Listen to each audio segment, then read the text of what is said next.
Romanos 12, Igreja Cristã. Servir a Deus, servindo ao próximo.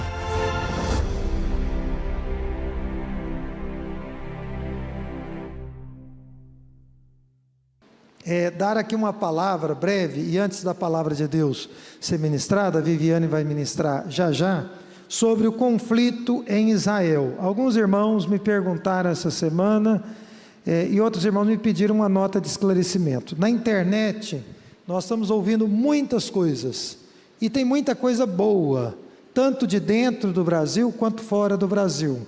Mas mesmo entre aqueles que são excelentes expoentes do conflito, há alguns pontos que divergem do posicionamento da nossa igreja. Então eu quero fazer aqui uma explicação, e vou contar com a compreensão dos irmãos, e depois disso nós vamos orar pelas pessoas enlutadas, orar pelas pessoas que estão enfermas, orar pelo Brasil e orar também por Israel. Amém? Então, o que a gente precisa considerar? Alguns pontos. Primeiro, é um conflito antigo, com raízes muito antigas. Ele não é recente, por isso ele tem características e contornos muito complexos, porque não é uma coisa que aconteceu há uma década, há 50 anos, não é? Há 100 anos, é uma coisa mais complexa. Os irmãos devem saber, quem não sabe precisa entender nessa manhã, que os descendentes de Sem, Cã e Jafé, portanto filhos de Noé, ocuparam o mundo e as terras do crescente fértil e o Oriente Médio, né, incluindo o Oriente Médio, porque o crescente fértil inclui o Oriente Médio, após o dilúvio. Especificamente, Canaã, a terra de Canaã, foi dominada pelos descendentes de Cã, ou de Cão, como diz outra versão. Quem foram esses povos originários que ocuparam a terra de Canaã? Os Arvadeus, os Emareus, os Arqueus, os Sineus, os Sidônios, os Amorreus, os Ferezeus, os Eteus, os Eveus, os Jebuseus e os Girgazeus. Esses filhos de Cã dominaram o que nós conhecemos na leitura bíblica como a terra de Canaã. Ao longo do tempo, disputas por terras e também por poder foram constantes e indiscriminadas naquela região. Em um dado momento, há mais ou menos 4.000 anos atrás, Deus, em sua soberania, Ele decidiu dar a terra de Canaã a um descendente de Sem, chamado Abrão. A terra compreende hoje o Israel como nós conhecemos, incluindo a Cisjordânia e também a Jordânia. Segundo o texto bíblico, os mais antigos, né, no livro de Gênesis, essa terra estava assim limitada: ao norte, limitada pelas montanhas do Líbano, ao sul, pelo deserto de Sur e de Parã, ao leste, pelo deserto sírio, e a oeste, pelo mar Mediterrâneo. Até aqui, vocês estão acompanhando? Amém? Bem, o que havia de especial naquela terra, ou nessa terra, predominantemente árida e desértica? Talvez a melhor explicação, tanto teológica quanto geopolítica, seja o fato de que ela era e continua sendo um lugar, um enclave de ligação entre os continentes europeu, africano e asiático. Então, Israel, como nós conhecemos, aquela região, está ali fazendo uma ligação entre esses três grandes continentes. Bem, desde a sua posse, após a peregrinação dos filhos de Israel no deserto por 40 anos, e os irmãos se lembram que isso aconteceu após o êxodo do Egito, a relação do povo de Israel, dos hebreus, dos judeus, com os demais povos daquela região, foi conflituosa. Ela nunca foi totalmente tranquila, ela sempre foi conflituosa. Um dos fatores determinantes para esse conflito se devia ao fato de que Israel deveria ser, por um mandamento divino, por uma ordem divina, diferente dos demais povos. Israel, como os irmãos devem saber, desde o seu nascimento, era um povo, e ainda é, os judeus ainda hoje, são um povo monoteísta. E os demais povos daquele tempo, daquela época, eram absolutamente politeístas. Além do mais, o Israel, com as leis que haviam recebido do Senhor, eles eram um povo com elevados valores, enquanto que os demais povos tinham uma moral relativizada em vários aspectos da vida social e da vida individual. Apesar do seu chamado, se você ler nas páginas do Velho Testamento, especialmente no Pentateuco, no livro de Josué, livro de Juízes, e também no livro de Samuel, você vai perceber que Israel violou a lei do Senhor várias vezes. E por causa dos seus pecados, perdeu com o tempo a sua autonomia, a sua soberania, vindo a ser gradualmente, ou de uma forma brusca, dominado, subjugado por impérios poderosos. Que impérios poderosos foram esses? Começamos pelo Império Assírio, dominando o Reino do Norte, o Império Babilônico, o Império Medo-Persa, o Império Grego e, finalmente, o Império Romano. Por fim, Jerusalém e o Templo foram destruídos pelo Império Romano no ano 70 depois de Cristo. Dessa forma, o povo judeu, irmãos, ele foi humilhado e disperso por um período de aproximadamente 1900 anos. Nesse período, outros povos oriundos, provenientes do Iraque, da Síria, do Líbano e até mesmo do mundo persa, chamado de Irã, como nós conhecemos hoje, foram trazidos para viverem naquela região. Esses povos eram ou não descendentes de Israel, melhor dizendo, descendentes de Ismael, filho de Abraão. E eles foram trazidos exatamente com o propósito de descaracterizar toda a cultura e toda a religião judaica que até então era dominante naquele lugar. Como os irmãos sabem, isso também está sendo divulgado bastante na internet, não é? Com o tempo e até por uma iniciativa do Império Romano, a região que era considerada como Judeia passou a ser chamada de Palestina, ou seja, a terra dos filhos dos filisteus. Isso por uma razão, talvez os romanos colocaram, porque os filisteus sempre antagonizaram com os filhos de Israel. Então, talvez para provocar a moral e a história do litígio de Israel, aquele lugar deixou de ser chamado de Judeia, para ser chamado de Palestina. Esses povos, em sua maioria esmagadora, se tornaram muçulmanos com o surgimento da religião de Maomé por volta do século 7 e do 8º século.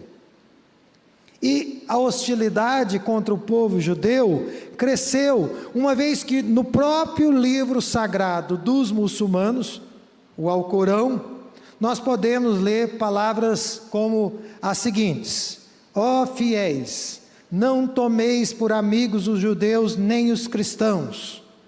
Em outro trecho, matai-os onde quer que os encontreis e expulsai-os de onde vos expulsaram. Textos do livro sagrado de Maomé e dos muçulmanos. Bem, em 1948, isso aqui é só um release do tempo, e para entendermos o conflito, a Organização das Nações Unidas aprovou a criação do Estado de Israel. Os irmãos sabem, quem estudou História Geral, que os Estados Árabes fizeram forte oposição. Leiam: Arábia Saudita, Egito, Jordânia, Líbano, Irã, Iraque, etc. Outros países árabes fizeram uma forte oposição à criação do Estado de Israel. A sobrevivência de Israel como nação, de lá para cá, esteve várias vezes por um fio. A extinção de Israel foi considerada várias vezes como algo quase que provável, inevitável. Não fossem as intervenções divinas, não fosse a providência divina, não fossem as capacidades dadas por Deus ao povo hebreu, isso inclui a sua inteligência e todos os recursos que eles possuíam e possuem até hoje, essa nação já teria sido varrida da face da terra.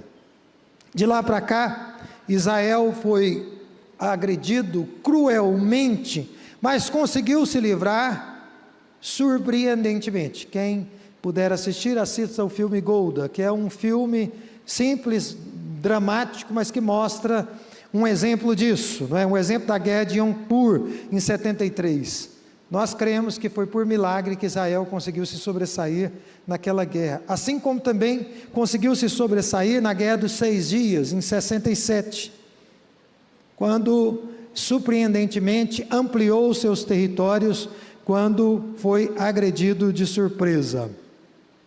Por outro lado, nos últimos 20 anos, Israel avançou, estabelecendo assentamentos a leste de suas terras, especificamente na Cisjordânia, provocando a ira do povo árabe, do povo palestino e, consequentemente, do mundo muçulmano. Vale lembrar que os assentamentos judaicos, eles acontecem lado a lado com um forte sentimento sionista, onde os judeus do mundo inteiro estão entendendo que é hora de voltar para casa. Como Israel é um território muito pequeno, então eles estão voltando, e a Cisjordânia é um espaço que eles estão entendendo que devem se assentar naquele lugar, na terra dos seus pais. Importante a gente reconhecer que no contexto original, ou melhor dizendo, regional, as nações árabes ao redor de Israel, elas ocupam 99,5% dos territórios. Israel, portanto, ocupa menos de 0,5% do território das terras árabes. Para você ter uma ideia, o pequeno estado de Sergipe possui 21.915 quilômetros quadrados. Israel, em toda a sua extensão, possui apenas 20.770 quilômetros quadrados. Ao mesmo tempo em que essas nações árabes se solidarizam com os palestinos, elas não se movem para resolver o problema, por exemplo, cedendo algum espaço de terra, ainda que árido, para que eles possam se assentar e prosperar, quem sabe.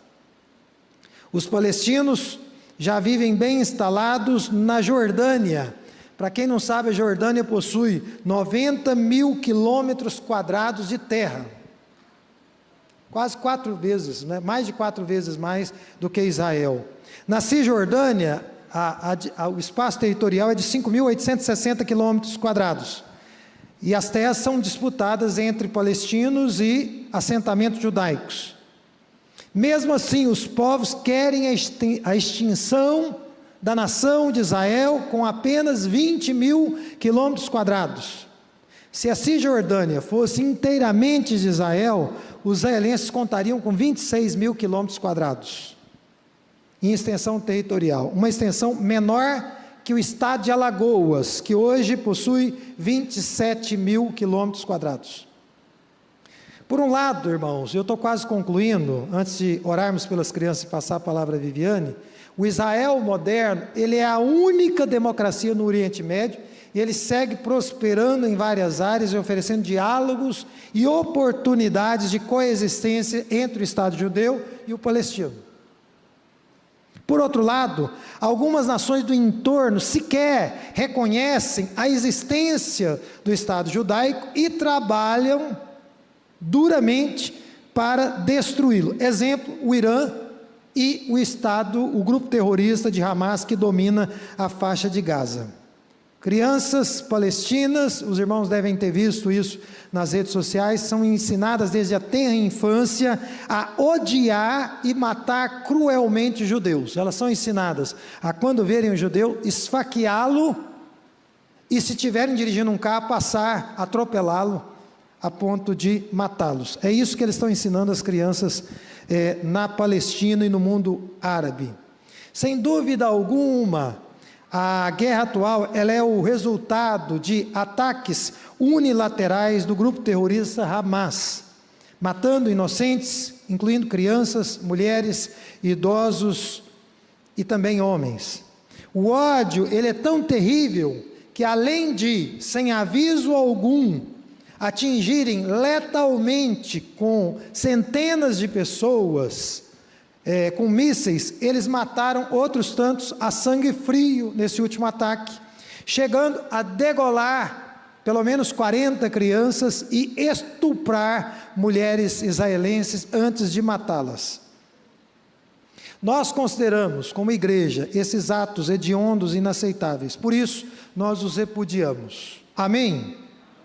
Reconhecemos o doloroso, mas necessário direito de resposta do Estado judaico ao grupo terrorista Hamas, que usa descaradamente, covardemente, civis inocentes como escudos humanos.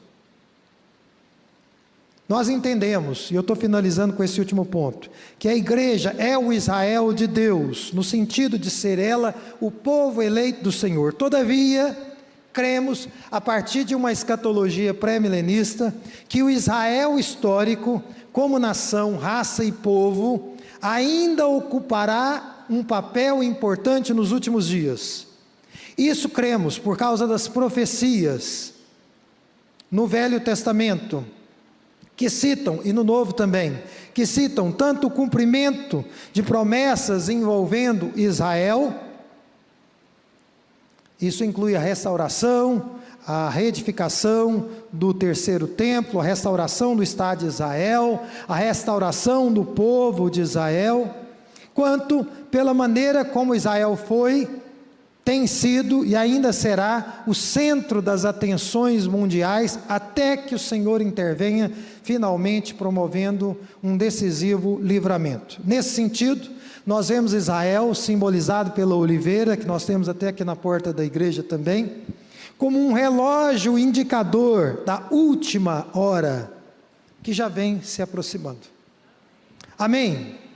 A nossa oração é que haja paz em Israel, que Deus tenha misericórdia dos inocentes em Israel, na faixa de Gaza e também no Oriente Médio. Vamos ficar de pé nesse momento? E vamos levantar um clamor por Israel e pelas vidas inocentes que também estão na faixa de Gaza, que estão naquela região, pessoas que são implicadas por uma política perversa. Todos nós vamos levantar um clamor a Deus nesse sentido. E depois eu vou orar nesse momento pelos demais pontos de oração, para depois finalmente eu chamar as crianças. Levante as suas mãos e vamos orar juntos, vamos clamar a Deus. Abra sua boca e suplique a Deus o favor dele. Meu Deus, em nome de Jesus, este é um momento de dor ali em Israel, ali na faixa de Gaza, e nós clamamos pela tua misericórdia. Nós te pedimos, como diz a tua palavra, que haja paz em Israel, sim, mas que haja paz em toda aquela região, que o Senhor cumpra os teus desígnios. Nós te pedimos que o Senhor livre as pessoas inocentes, as crianças especialmente, que o Senhor guarde estas vidas dos homens maus, em nome de Jesus, os perversos, em nome de Jesus, haja manifestando o teu poder. Que as misericórdias do Senhor se multipliquem naquela região, que o Senhor haja com grande poder, trazendo livramento dos céus, em nome de Jesus, e que a tua palavra, expressa nas profecias antigas, se cumpram naquele lugar, e na vida do teu povo, e na vida da igreja, em nome de Jesus. Louvado e bendito seja o teu santo nome. Nós te suplicamos a intervenção do alto sobre aquelas vidas e sobre aquela região, e declaramos em alto e bom som: Maranata, vem, Senhor Jesus. Vem, Senhor Jesus, bendito seja o teu nome. Levantamos um clamor ainda pelos irmãos que estão enlutados, a família da Amanda, a vida da irmã Darlene, a sua família, a irmã Priscila e a sua família, que o Senhor possa sustentar e fortalecer aos teus servos e servas, em nome de Jesus. Visita-os, abençoe a programação de nossa igreja, de maneira especial oramos pelo acampa dentro dos adolescentes no sábado, que as tuas mãos de poder estejam estendidas sobre os teus servos, Augusto e André, que estarão liderando esse trabalho, e que o Senhor alcance os nossos adolescentes, para a glória do teu nome. Nós rogamos e te agradecemos, em nome de Jesus. Romanos 12, Igreja Cristã. Servir a Deus, servindo ao próximo.